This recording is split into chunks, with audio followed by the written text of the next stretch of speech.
नमस्कार, मैं नियाज खान और आप देख रहे हैं न्यूज एक्सप्रेस। राजनीतिक विश्लेषकों और थिंकरों की माने तो जिस तरह से अमेरिका से दोस्ती खतरनाक है, ठीक उसी तरह बीजेपी के साथ ना कहूं से दोस्ती और ना कहूं से बैर वाली कहावत प्रसिद्ध है। क्योंकि जो बीजेपी से टक्कर लेने की सोचा वो खत्म हो गए, और तो और जो छोटी पार्टियां बीजेपी से दोस्ती की वो आज की तारीख में या तो खत्म हो गई या हाशिए पर आ गई। इसके कई उदाहरण हैं। पहला महाराष्ट्र और दूसरा बिहार। दोनों जगहों पर बीजेपी छोटे भाई की भूमिका में रही, लेकिन समय देखकर दांव खेला और जो बड़े थे वो कहां गए किसी को नहीं मालूम। ठीक उसी तरह बिहार में अब नीतीश कुमार को लेकर यही बात कही जा रही है।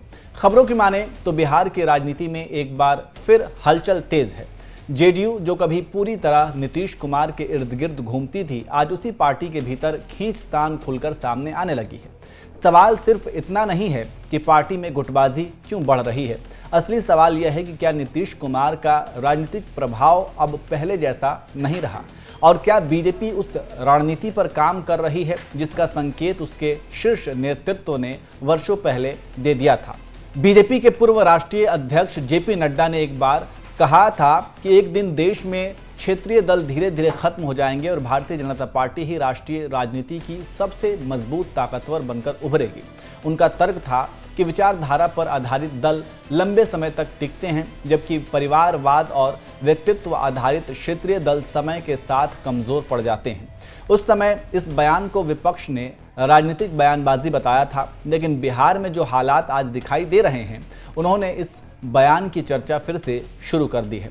जेडीयू की सबसे बड़ी ताकत हमेशा नीतीश कुमार की व्यक्तिगत स्वीकार्यता रही। पार्टी की पहचान ही उनके नेतृत्व से जुड़ी रही, लेकिन जैसे जैसे उनकी सक्रियता कम हुई और स्वास्थ्य को लेकर चर्चाएं बढ़ी, वैसे वैसे पार्टी के भीतर शक्ति संतुलन बदलने लगा। राजनीति में नेतृत्व का खालीपन कभी लंबे समय तक नहीं रहता। जैसे ही यह संदेश गया कि भविष्य में मुख्यमंत्री का चेहरा बीजेपी से हो सकता है, जेडीयू के भीतर असंतोष खुलकर सामने आने लगा। पार्टी कार्यालय में नेताओं के खिलाफ नारेबाजी हुई, संगठन के भीतर अलग अलग धड़े सक्रिय दिखाई देने लगे। यह केवल व्यक्तिगत नाराजगी नहीं थी, बल्कि यह उस असमंजस का संकेत भी था आने वाले समय में पार्टी का नेतृत्व कौन करेगा।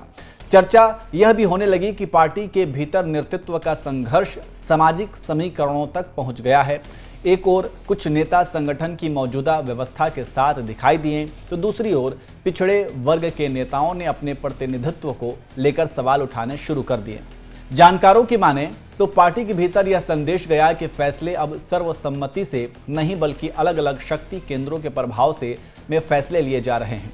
यहीं से संजय झा और केंद्रीय मंत्री राजीव रंजन सिंह, जिन्हें ललन सिंह के नाम से भी जाना जाता है, हालांकि दोनों नेताओं ने सार्वजनिक रूप से पार्टी की एकजुटता की बात कही, लेकिन राजनीतिक गलियारों में यह माना जाने लगा कि संगठन के भीतर अलग अलग खेमे सक्रिय हैं। इसी बीच एक और दिलचस्प घटनाक्रम सामने आया। जेडीयू के कुछ पिछड़े वर्ग के नेताओं ने पूर्व केंद्रीय मंत्री आरसीपी सिंह की वापसी की मांग उठानी शुरू कर दी। इतना ही नहीं, कुछ नेता उनके सरकारी आवास तक भी पहुंच गए। इस घटनाक्रम ने साफ संकेत दिया कि पार्टी के भीतर एक बड़ा वर्ग वैकल्पिक नेतृत्व की तलाश कर रहा है। आरसीपी सिंह कभी नीतीश कुमार के सबसे भरोसेमंद सहयोगियों में गिने जाते थे। संगठन और प्रशासन दोनों पर उनकी मजबूत पकड़ मानी जाती थी, लेकिन बाद में दोनों नेताओं के बीच दूरी बढ़ी और अंततः उन्होंने पार्टी छोड़ दी। अब उनकी वापसी की मांग यह संकेत देती है कि जेडीयू के भीतर असंतोष केवल संगठनात्मक नहीं बल्कि नेतृत्व से भी जुड़ा हुआ है। दूसरी ओर बीजेपी पूरी स्थिति पर बेहद संयमित तरीके से नजर बनाए हुए है। सार्वजनिक तौर पर बीजेपी जेडीयू को अपना सहयोगी बताती है, लेकिन राजनीतिक विश्लेषकों का मानना है कि वह बिहार में अपनी स्वतंत्र राजनीतिक ताकत को लगातार मजबूत करने की रणनीति पर काम कर रही है। पिछले विधानसभा चुनाव में बीजेपी को जेडीयू से अधिक सीटें मिली थीं। इसके बावजूद मुख्यमंत्री पद नीतीश कुमार के पास रहा, लेकिन उसके बाद से राजनीतिक परिस्थितियां तेजी से बदलीं। गठबंधन की राजनीति में बीजेपी का प्रभाव लगातार बढ़ता गया। यही वजह है कि अब यह सवाल पूछा जाने लगा कि क्या आने वाले समय में बिहार की राजनीति में बीजेपी नेतृत्व वाली सरकार का अस्थायी मॉडल तैयार किया जा रहा है, और यदि ऐसा होता है तो जेडीयू की भूमिका क्या रह जाएगी। हालांकि यह भी सच है कि जेडीयू अभी भी बिहार की राजनीति का एक महत्वपूर्ण दल है। उसके पास मजबूत संगठन, अनुभवी नेता और सामाजिक आधार मौजूद है।